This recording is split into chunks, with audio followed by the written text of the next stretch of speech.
Kwedu naMabuja tauya nadzo nhau dzozuva rokutanda mwedzi uno waMbudzi. Ipapa tiri kuverenga mazuva 130 anosere ayo Johnson Timba agara mujere parakaita kunyangariwa kubva pasungiwa ari pekuzoburika pano nyaya chaiyo zvinorwadza. Tikaringa zviri munhau dzanyasi, mapurisa okwedu nyasi atanda kuburitsa mazita owanhu wanomwe wakagwarashiwa notsaona yanozuro yokukuwadzana. Zvinoita kuhwadza Mabuja pakaita kunyangariwa chaiko. Unonyatsa kuona kutoti paribe chisvinu wanhu waburitsiwa mazita kwaindi Susan Fly, taone zvimakumbe, Benson Musimi, Romeo Mahefu, Agnes Maenzanise, Nelly Gwezera pabodzi na Alec Dambaza. Mweya yavo irambe yakazorora murugare zvakaoma zvakanyangariwa. Ipapa pokare kwaburika kutoti aityaira kombi yakagwarashiwa vari mairi asungiwa rekaiti kuona kuti zvichapera zvakaita sei, asi panenge pano nyaya ipapa zvinohwadza izvi zviri kuramba zvindohwadza. Ipapa pokare kwaburika kutoti kuno rimwe bhazi roGold Class ranga rakatakura wapwere wokupuraimari yo Chipinge Junior School kwaipapa ragwawo pokare kwarosape kuku. Zviri kuhwadza Mabuja. Unosaya kuti kohokona wakomana kubva tapinda mwedzi weMbudzi tichita kudari pakaita kunyangariwa chaiko, asi tikundotenda kuti tati tanyepiwa kuti kuno wapfa rekai tizoona kuti zvinenge zvichireketeka chete kana kuti vanenge vasingatinyepe, asi kazhinji vanotinyepa kuti wangani wapfa ipapo pano nyaya chaiyo. Rekai tinozounyepai kana zvaburika. Waidi munangarwa ipapa kwaiwa kudanidzira kutoti Britain ngaiti kumbire regerero kuti yakambotipamba nomadzibaba edu zvichienda zvakadando. Regai tione kuti zvinoburika sei, nokutoti iyo Britain yakanga yaramba yakaburika ikati mindozvekwenyu zvotiri kuzvitenda izvozvo zvokuzokumbira regerero. Vari kuziya kuti wakandoburitsa basi mumasoko kuti tokumbira regerero, vanhu vakutoti kotibhadharika kanopedzwa kamari kese kari kawainako ikako kawakagarira. Rekai tione kuti zvinoita sei. Tinoramba takandoringa tichikunyepai hedu. Iwo munangarwa ipapa nyasi wagopa wanhu mapepa okufunda kuchikoro Great Zimbabwe University. Wapa wanhu wanosvika zviuru 4,465 4,465 pachirungu. Wanhu wapuwa mapepa okufunda pokare Jona Moyo Wedewera Jazz Band kwayapuwawo ipapa kuti azonzi dhokota kana ari kutambira ipo pachikoro ipapo. Apuwa achinzi ruremekedzo rukuru nokutoti anonguhwaka achiita tusvinu. Rekai tigoringa kuti zvicharamba zvakadando zvinosvika rini zvichienderera mberi. Ipapa pokare kwaburika wamunangarwa wachinyora katsamba kekunge wamanikidziwa kuti wati makorokoto kune iyo kuBotswana. Warume zvakaita kuoma chaiko. Unosaya kuti kohokona wakomana mukuru wonyika achiita kudani zvinonyadzisira kudani. Rekai tigoona ipapa kuti zvinenge zvisvika kupi. Andozokona achekureketa kuti tondoimba kuti ukama hwedu hunochinja sonyika hunoramba huchienderera mberi hwakasimba. Rekai tizozviona pawanenge waita kuti zvinenge zvichitekaira sei. Tinoramba takaringa. Ipapa wamwe wanhu wakaita sana Charlton Hwende pabodzi Ibo Mandaza wakutomhanyira ipapa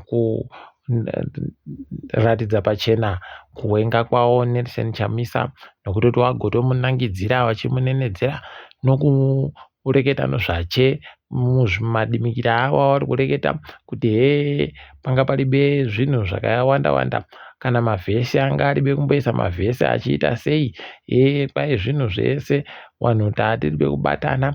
Saka ipapo ndo pakonzeresa kuti titadze kuhina. Kunyange mukabatana kana iwo mapfene yaya andoripo basi wachitumira masoja kogwarasha vanhu. Munondoramba makandoita zvibodzi zvomabuja. Rekai tigoona kuti zvinenge zvipera papi. Ipapa pari kutondoda manja yawe chete kuti ndiwo apindire zviite zviri nani, zvichinje kuchinja chaiko chaiko, hwiko manyepo. Dhamu redu rokaribha, vakomana arira kuhwadza chaiko chaiko, kureketa kuno kwaita sara zvikamu zvina nohuna 4.4% pachirungu wemvura. Mwedzi watabva, mwedzi wagunyana, makanga muno zvikamu zvisere kubva muzana zvomvura. Wakomana pakaita kunyangariwa. Unotoona kutoti iri kukuyiwa magetsi nayo yacho iri kutowandisa pokare, nokutoti ipapa zvikaramba zvakadando kureketa kuti tichatodzimiwa iyo karibha iyoyo kushoma kuri kubva ikweyo magetsi kodzimiwa pokare. Wakomana ukadzimiwa neiko kuenda kaari kuita magetsiyo zvinobudika chire. Heno mabuja gore rino kuti kunenge kwakadini, ticharamba hedu takandozviringa, asi zviri kuningisika kuti zvichahwadza kumbiriko. Kuno mumwe ticha ari kuhwange agonzi akaita basa rokuruma, waanofundisawo kuruma. Heno kuti aiwaruma pai, achiwaruma kuti kwai muri kuita mutsepwede, saka ndokurumai atozosungiwa ipapa. Rekai tione kuti hunhu rudzii, peno ndo iyo huroihwo. Heno ticharamba takazviringa kuti zvinenge zvina nokupi. Hurumende yagoburika ichireketayo kuti kwai yapa vanhu vanosvika zviuru 11,000 pachirungu mapepa okuti nzvimbo dzavari dzanzvimbo dzawo. Vanhu vava kwai wapuhwa vari kuEpworth. Zvakareketi kana munangarwa zviya pasarudzo dzapfuura dzidzi, achireketa kuti da kutopa vanhu mapepa okuti nzvimbo dzidzawo, matitle deeds. Saka rekai tigoona kuti zvinenge zvichienda nopapi. Tinoramba takazviringa hedu tichikunyepai. Bhangi ronyika roRBZ kureketa kuno rasimudza mari dzinotoriwa nevanhu pokare nokutumirana kana kubhadharana. Munhu nomunhu anokwanisa kubhadharana hache mazigi anoita zviuru 16 pamwedzi, 16,000 zig per month pachirungu. Ipapo pokare kwai chero zipiti ndio zvibodzizvo, asi mabhizimusi vanokwanisa kuendesa mari inopfuura zviuru 500 chaiwo pamwedzi nopamwedzi. Asi unobva wanyatsa kuona kutoti idio kwakundoitawo kuzama kwokuti tinzi tiri kuita chimwe chinhu, asi aiwa chisvini chaicho paribe mabuja, paribe apa. Kambani yoPick n Pay papa yagotoburika kutoti mari yese yagwesaimo muTM kuti wanhadzire TM Pick n Pay. Paribe chaburika wakomana, kwai yatonyura yese taatodzima kuti tiripekisa mari. Ukaona zvadando bvoziva kuti paita kunyangariwa. Heno kuti wari kumbofungei, ticharamba hedu takaringa. Dai wari wamwe watotsvaka maitiro mamwe, nekutoti zvomuZimbabwe kwai kana unoda kutoita bhizimusi feya unokwana ndiwe. Wamwe wese wachindoita ukopokopo hwawo wachipona. Iwewe ukadaita feya ndiwe wega unenge uchindokuwara. Rekai tizvione kuti zvichaperera papi, kuti wachazviita sei. Jacobo Mafume ipapa agoreketa achiti hurumende ndiyo yakasarudza kambani yomasimba, ndisu bata takaisarudza. Kwai hurumende ndiyo yakandoti isai kambani yomasimba, ende basa riripo muchabhadhara madhora okuAmerica zviuru 200,000. Ukaona pakadaro bvoziva kuti pakaita kunyangariwa mabuja. Unosaya kuti hei, zvinhu zvizvi zvichapera chere. Rekai tizoona ipapa kuti muridzi wekambani yomasimba iyi mbani anomasimba rudzii. Ticharamba hedu takazviringa tinenge chindokunyepai. Uku tikasvika kuMarawi, mubi yedu Karisto Pasua kwai ipapa abva atoita kunzi iwe unosesa usvinu, chimbobata ndiwe kuita murairidzi wechikwata chonyika The Flames, kuti makorokoto kapasua.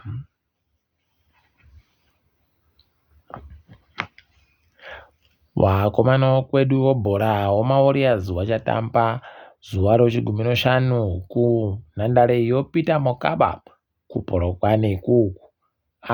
Ndikaiti zoona kuti zvinenge zvienda nokupi ipapa vachatamba noKenya.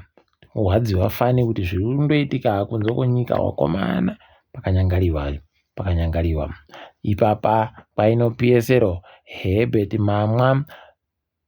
Maruwa pokare naTakunda Benhura naLinoth Chikuhwa kwaindo wapuwa mubairo yomwedzi watabvayu. Herbert ari ndiye murairidzi akunda wabiyache. Takunda naiye Linoth wari ndiwo vanhu vakatamba zvinomwisa mvura. Zuva ramangwana tikaringana bvudzi riko ngezi platinum iriko nobikita minerals teo 1 inenge iripo yakaringana noherentals yabenza ZANU-PF. Apa simba bhora ichisimbaradzana noKepekepe. Rikaiti kuona kuti zvinenge zviita sei iyo Kepekepe yafara jero ZANU-PF. Yadha yamagaya inenge iripo pokare ichizama kudzima magetsi oZPC.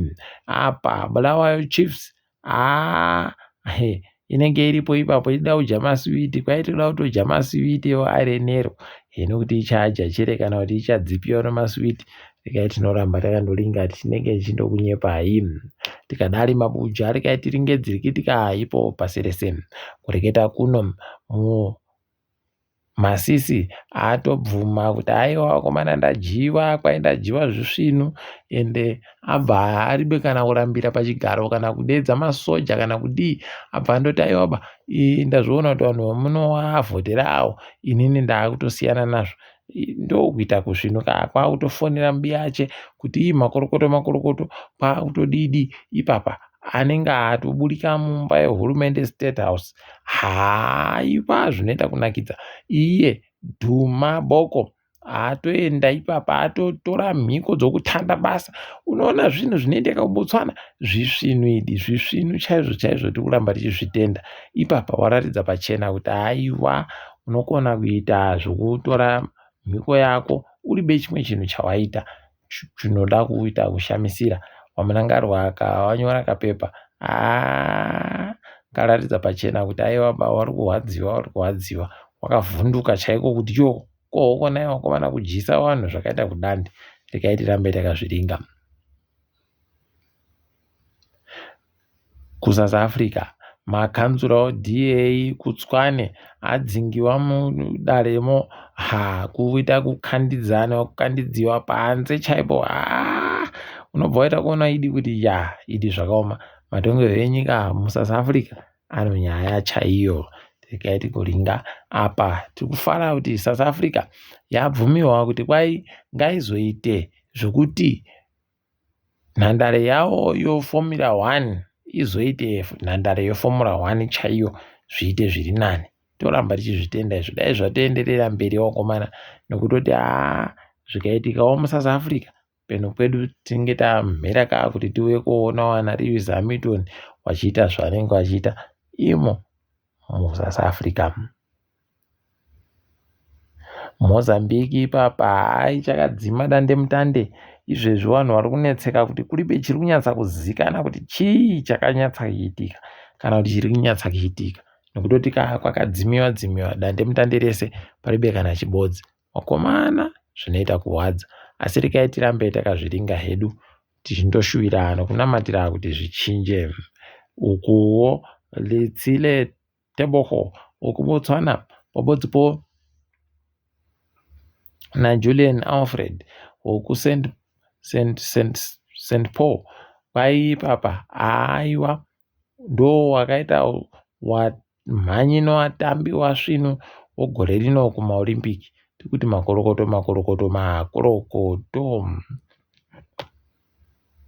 Mukatikidzwa kanyasi kwai chikwata choManchester United chaita kuratidza kuti aiwa tinoita kumirira kuti zvinhu zvitange zvanyangaritsa maningi.